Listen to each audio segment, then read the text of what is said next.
Il nous faut comprendre ceci. Je dois être rempli d'amour d'une façon tout à fait nouvelle. Mon cœur doit être rempli de la vie d'en haut, de cet amour divin qui prend sa source à la fontaine de l'amour éternel et qui doit couler en moi constamment et déborder au dehors.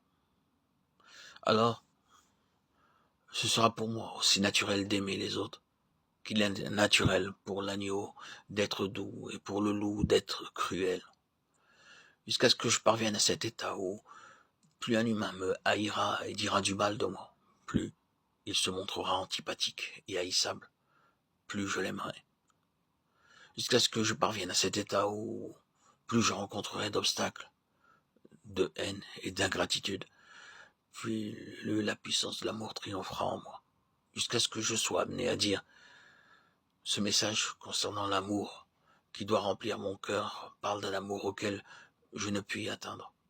C'est absolument impossible. Mais c'est possible à Dieu.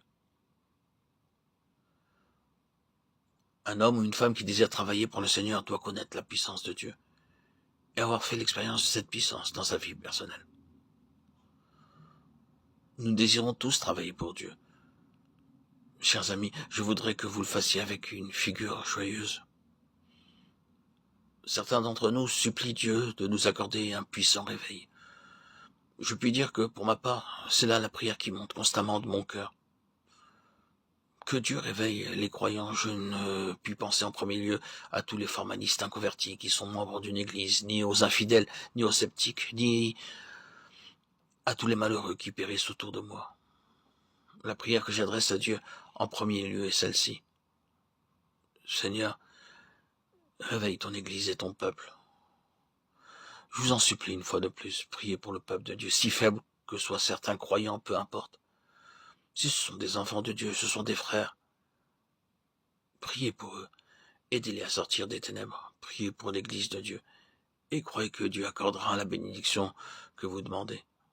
Ce n'est pas pour rien qu'il y a tant de cœurs, un tel désir de sanctification, de consécration. Car ce désir est envoyé par Dieu. Dieu veut créer en vous le vouloir à le faire.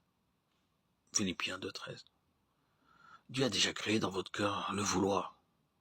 Croyez que le Dieu Tout-Puissant agira par son pouvoir pour faire parmi son peuple beaucoup plus que nous n'avons demandé. Il y a tant de cœurs qui désirent se sanctifier, se consacrer à Dieu, à celui qui peut faire par la puissance qui agit en nous, infiniment au-delà de tout ce que nous pouvons demander ou penser. À lui soit la gloire, Ephésiens 3,20. Gloire à Dieu, le Tout-Puissant qui peut faire infiniment au-delà de tout ce que nous pouvons demander ou penser. Attends-toi à Dieu, mon frère, ma sœur, il en sera pour toi comme pour Israël. En ce jour, l'on dira, voici, c'est notre Dieu, nous l'avons attendu et il nous sauvera. C'est le Seigneur, nous l'avons attendu. Nous serons dans l'allégresse et nous nous réjouirons de son salut. Ésaïe 25,9. Ce qui est impossible aux hommes est possible à Dieu. Nous vivons au milieu d'un monde de péché et de tristesse, un monde où règne le diable.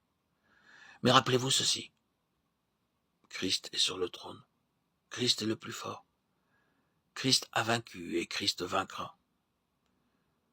Et si vous vous sentez vide, brisé, sans force, infirme, louez Dieu de ce qu'il peut faire son œuvre en chacun de nous.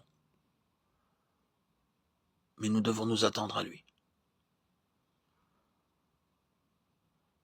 Ce texte nous abaisse, ce qui est impossible aux hommes, mais ensuite il nous élève vers les sommets, et possible à Dieu. Luc 8,22. Adorons Dieu et croyons qu'il est le Tout-Puissant et qu'il agira en nous et par nous pour le salut de ceux qui nous entourent. Ne priez jamais sans adorer sa toute-puissance et dites « Dieu Tout-Puissant, je réclame ta puissance ». Et la réponse à votre prière viendra et comme Abraham, vous deviendrez fort par la foi, donnant gloire à Dieu, parce que vous savez que celui qui a promis a la puissance d'accomplir ses promesses.